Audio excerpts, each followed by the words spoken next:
तो क्या होता अगर माइट गाई को पावर्स मिल जाती हागुरोमो और हामुरा की फोर्थ ग्रेट निंजा वॉर के टाइम पे। वैसे तो हम सब जानते हैं माइट गाई के बारे में कि वो कितना पावरफुल है, क्योंकि फोर्थ ग्रेट निंजा वॉर के टाइम पे उसने अकेले माद्रा को डिफीट किया था, वो भी ताइजुत्सु में, बिना किसी केके गेंकाई के और निंजुत्सु के, जो कि वो कभी कर ही नहीं सकता। तो तुम सोच भी नहीं सकते हो कि माइट गाई कितना पावरफुल हो जाएगा हागुरोमो से पावर्स मिलने के बाद। तो चलो वीडियो स्टार्ट करते हैं और देखते हैं। तो जैसा कि हम जानते हैं नारुतो वर्स के ओरिजिनल सीरीज की तरह फोर्थ ग्रेट निंजा वॉर के टाइम पे माइट गाई ने 8 इनर गेट्स का इस्तेमाल किया था, वो भी माद्रा के अगेंस्ट। वैसे ही यहाँ पे भी वो उसके सामने वही 8 इनर गेट्स का इस्तेमाल करेगा, जिसके बाद वह मरने ही वाला होगा कि उसके माइंड में हागुरोमो अपीयर होंगे, जिसके बाद वो उसे बताएंगे कि वो आशुरा का अवतार है और उसे वो अपनी पावर्स देंगे माद्रा को डिफीट करने के लिए, जो कि इंद्रा का इनकारनेशन है। अपने इस नई पावर से माद्रा को वो इजीली डिफीट कर देगा, क्योंकि वो अब अपने ताइजुत्सु के साथ साथ 8 इनर गेट्स के साथ साथ हागुरोमो के पावर्स को भी इस्तेमाल करेगा, जिसके बाद माद्रा का बचना मुश्किल ही नहीं नामुमकिन हो जाएगा। फिर माद्रा के मरने के कुछ ही समय बाद कागुया अपीयर होगी, जिसके बाद माइट गाई और कागुया में काफी टफ बैटल होगी।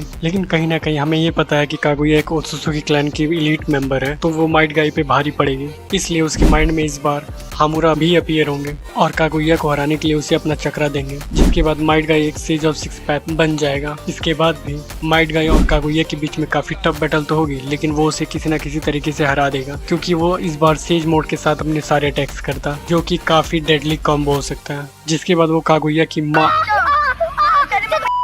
जिसके बाद माइट गाई कागुया को सील कर देगा और ब्लैक जत्सु को खत्म कर देगा। इसके कुछ समय बाद माइट गाई कोनोहा विलेज का हुकागे बन जाता। इसके बाद ओरिजिनल सीरीज की तरह ही ओत्सुसुकी क्लैन के मेंबर्स भी आते फ्रूट चक्रा को लेने के लिए, जिसके लिए वो कोनोहा पे अटैक करते, लेकिन इस बार उनका पाला किसी और से नहीं, कोनोहा के हुकागे माइट गाई से होता, जो कि सेज ऑफ 6 पैथ है। वो मोमोशिकी और इशिकी दोनों को एक साथ डिफीट कर देगा, क्योंकि जैसा कि हम जानते हैं माइट गाई काफी हार्ड वर्किंग शिनोबी है, तो समय के साथ उसने अपने हार्ड वर्क से सेज ऑफ 6 पैथ के पावर्स को और भी ज्यादा रिफाइन कर लिया होगा, जिसके बाद वो ताइजुत्सु, निंजुत्सु और सेंजुत्सु सभी में माहिर होगा, जिसके बाद वो मोमोशिकी और किनशिकी दोनों को एक साथ हरा देगा। इतना सब होने के बाद इशिकी, जो कि ओत्सुसुकी क्लैन का एक बहुत ही ज्यादा पावरफुल मेंबर है, वो फ्रूट चक्रा पाने के लिए कोनोहा पे अटैक करेगा, लेकिन उसके अटैक से पूरे कोनोहा को बचाएगा माइट गाई। दोनों के बीच में काफी टफ बैटल तो होगी, लेकिन अपने हार्डवर्क और सेज ऑफ 6 पैथ पावर्स से उसे हरा देगा,